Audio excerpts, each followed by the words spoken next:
Welcome back, and moving on to our first segment for today, talking more about the U.S. Gulf Summit that took place with the participation of the U.S. President Donald Trump.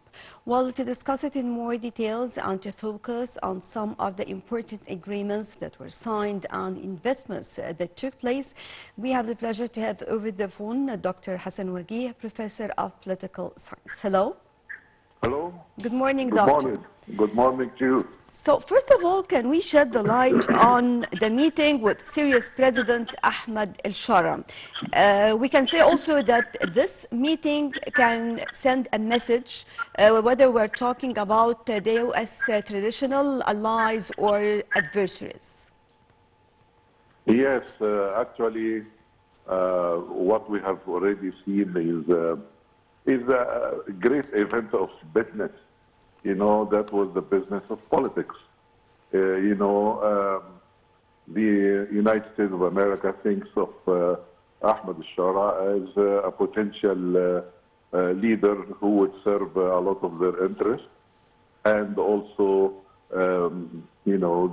Saudi Arabia, Kingdom of Saudi Arabia, also brought that kind of meeting to happen and mediated that kind of meeting, and it is interest-based, what I can say. Well, do you have implications about lifting U.S. sanctions on Syria have for regional stability or any of these things? Actually, when it comes to Syria, we wish for our Syrian brothers and sisters over there all forms of stability, sustainable development, getting out of tough economic sanctions. And I think that there was a sense of release according to the Syrian conscience and the Syrian masses. We have seen that on the mass media, that they are happy about the results of raising out or canceling out the writing off all kind of economic boycotts and economic sanctions. And I think that's very good for the Syrian citizens. So before we proceed, how do you see in general the visit of the U.S. President to these countries now in particular? Yes, as I've said in the very beginning in my description, it's a very big business event. And we have seen the transaction, and we have heard about the transactions and the trillions of dollars being paid and what is in return for that. All of us have already witnessed that in the media sources. And we have seen already many big giant companies are there with heads of these companies like Elon Musk, like Zuckerberg, like many people. Really, it was a very, very, very big event. And I think that investment is there, investment of capital I is being talked about in that big event. And one can observe that, the political dimension, because of the obstinate attitude of the Israeli Prime Minister, and the situation in Gaza was not mentioned, and it was pure business orientation. And also, one has to say that the Saudi negotiator was good in wording of the political the political dimension, which was asking the Saudi to normalize and to by the American president, he asked them to normalize and the Abrahamic religion to be there.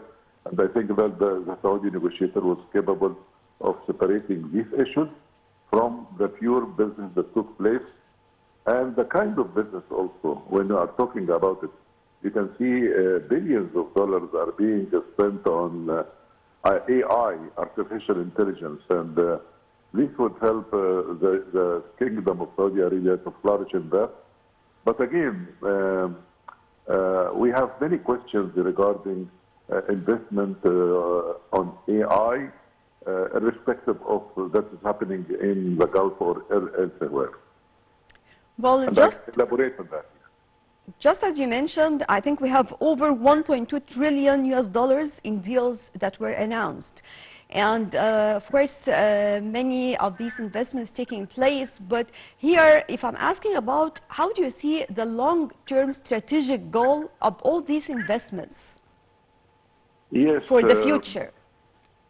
Of course, this is supposed to be depending on also political behavior in the area. This is one dimension.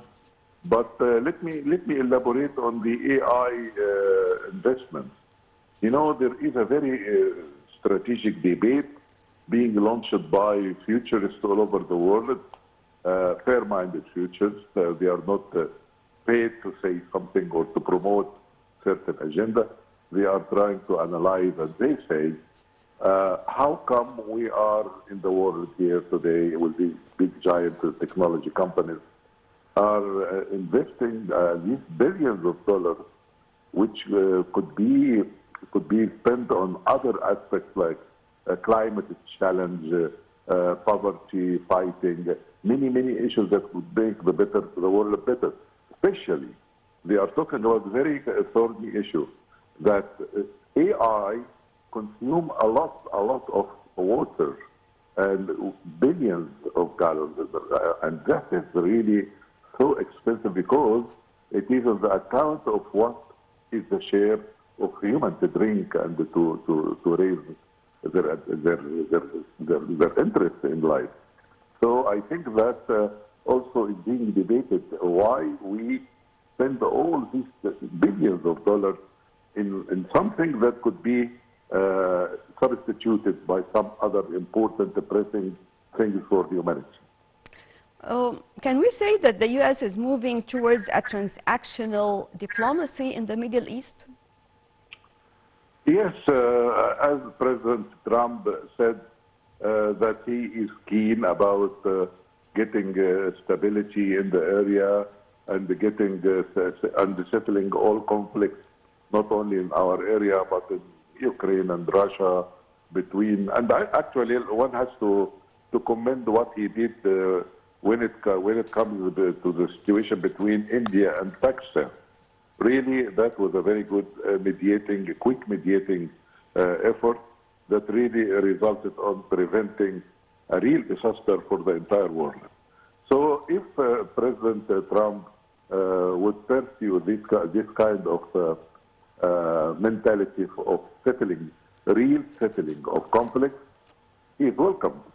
But the point of imposing anything else other than that, this is very debatable too. Well, talking about all these investments and these agreements, but again, there were talks about the gift that he got from Qatar.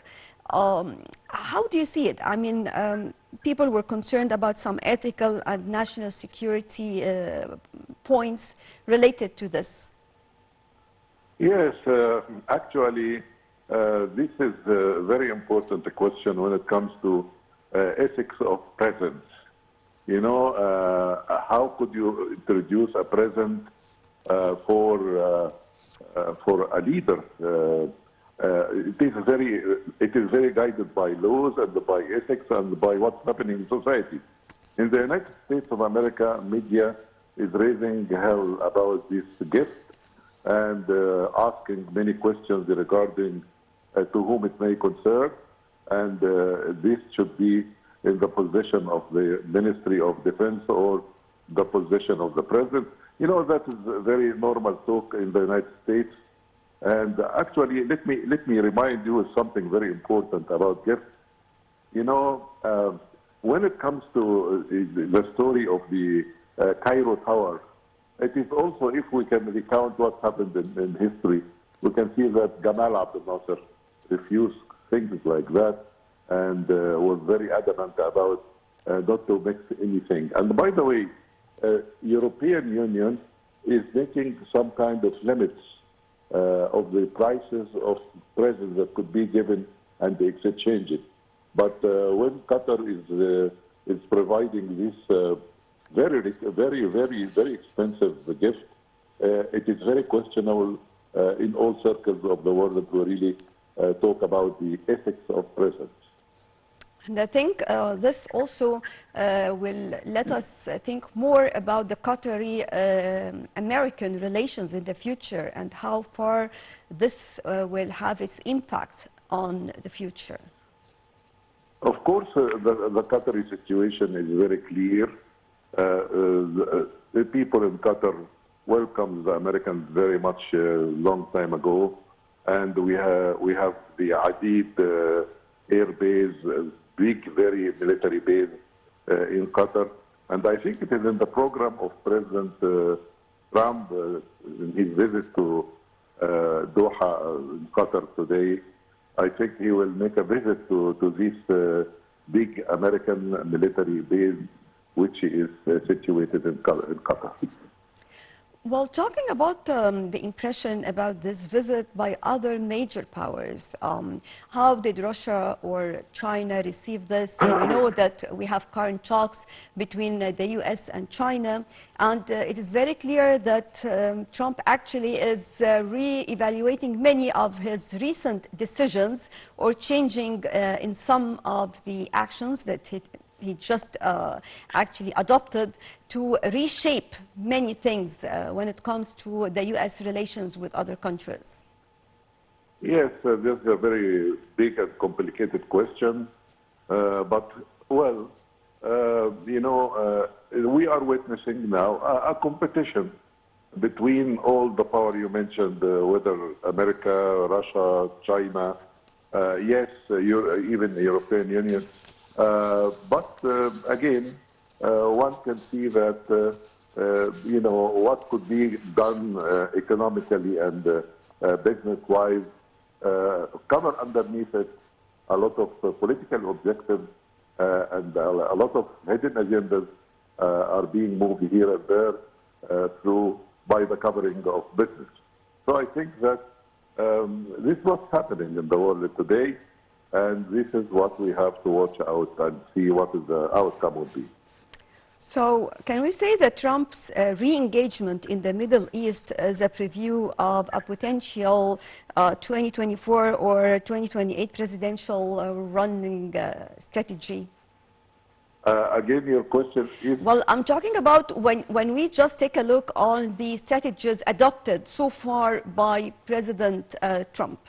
So how do you see it in the future, and what do you think? Because, of course, he is changing many of the policies when it comes to his relations with some countries or with China. Not all of the people in the U.S. also, or the administration also, will be in favor of this. Yes, I think that President Donald Trump is in the first place is based on business, transacting deals, and even he wrote a book about that with the same title, how to reach a good deal. So his mentality is working that way. But again, there are some loaded terms when he is trying to promote certain issues. Like when we are talking about Abrahamic treaties that he is trying to propagate, and actually he will continue propagating that from early first of his presidency or in this current presidency. And I think that people have different views regarding this because it is so camouflaged, raises so many questions for people of their faith. I think that faith of the people should be left intact, and each one is free to worship whoever, but to have one religion unifying all the religions in the world, I think this is absurd for any believer in any authentic faith. But from your own point of view, why did he move into this side in particular? And I think this is the first time for an American president to move into such a point, actually. So what do you think what does he want from, or in the future, or behind all this? Because we know that Donald Trump is not doing anything without thinking of the return, how to win from all situations. Yes, I think, let me say that, yes, he has to see something in return, and this is his first priority. But again, don't forget that when he was elected, and during his election campaigns actually, he mentioned something about believing in God, and actually his way of believing in God should be good, should be okay, should make him seek justice.